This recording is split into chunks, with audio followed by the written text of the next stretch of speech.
নমস্কার বন্ধুরা, সামনে একটা নতুন রেসিপি নিয়ে এসেছি। সেই রেসিপিটি হলো দেশি মুরগির ছক্কা। আমি আপনাদের সামনে কিভাবে প্রথমে কড়াইতে তেল দিলাম, কেটে রাখা আলুগুলো কড়াইতে দিলাম,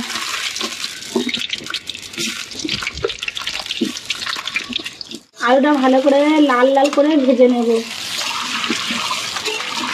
আমাদের আলুগুলো এভাবে লাল লাল করে ভাজা হয়ে গেছে। এবার আমরা আলুগুলো তুলে নেব।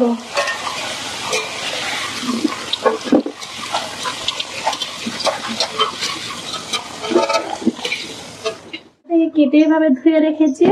আর এই মাংসের জন্য লাগছে পেঁয়াজ কোচা, টমেটো কোচা, আদা রসুন বাটা, আদা বাটা, কাঁচা লঙ্কা, আর ফোড়ন হিসাবে থাকছে শুকনো লঙ্কা, তেজপাতা, জিরে আর দারুচিনি। এবার আমরা রান্নাটা তৈরি করব। প্রথমে পরিমাণ মতো কড়াইতে সরষের তেল দিলাম, তারপরে ফোড়ন হিসাবে ব্যবহার করলাম 4টে শুকনো লঙ্কা, তেজপাতা 2টো, জিরে আর সামান্য পরিমাণে দারুচিনি। কেটে রাখা পেঁয়াজগুলো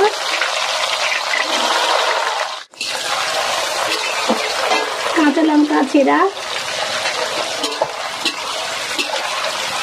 দিয়ে এভাবে নাড়তে থাকবো যতক্ষণ পেঁয়াজগুলো আমাদের না ভাজা। সেইভাবে আমরা পেঁয়াজগুলোকে নাড়তে থাকবো। পেঁয়াজটা লাল লাল করে ভাজা হয়ে গেছে। এবার এর মধ্যে আমি রসুন বাটাটা দিয়ে দিলাম, তাতে থাকবো। রসুনটা ভাজা ভাজা যতক্ষণ না হচ্ছে এভাবে নাড়বো। তারপরে দেব আদা বাটা, দিলাম কেটে রাখা টমেটোগুলি।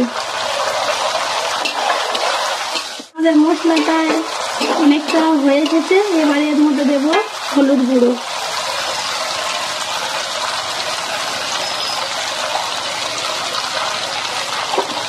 তারপরে দেব লঙ্কা গুঁড়ো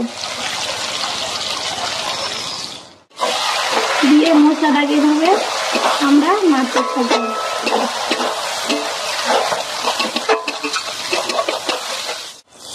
দেব অল্প পরিমাণ ধনে গুঁড়ো, জিরের গুঁড়ো। রেডি হয়ে গেছে। এবার এতে আমি মাংসগুলো দিয়ে দেব।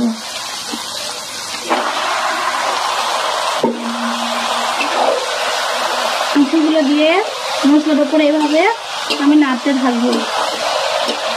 তো এইভাবে নাড়তে থাকবো যতক্ষণ পর্যন্ত না কষা। আমাদের মাংসটা অনেকটা হয়ে এসেছে কষা।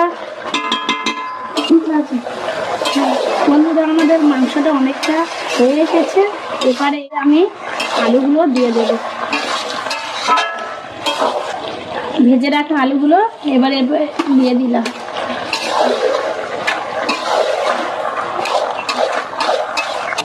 বন্ধুরা, আমরা এইভাবে আলুগুলো দিয়ে নাড়তে থাকবো যতক্ষণ পর্যন্ত আমাদের মাংসের এই রসটা উঠেছে, যতক্ষণ না শুকিয়ে।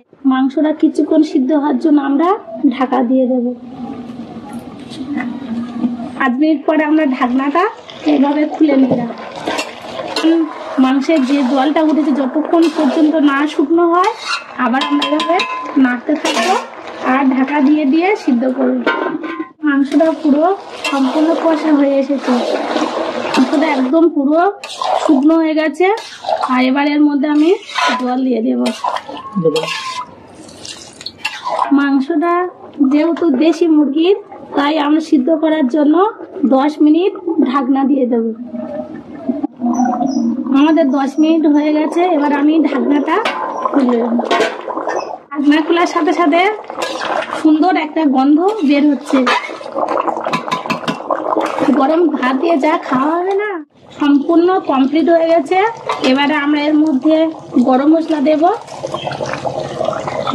তারপরে এটা নামিয়ে নেব। আপনারাও চাইলে বাড়িতে দেশি মুরগির ছক্কা এভাবে তৈরি করে খেতে পারেন।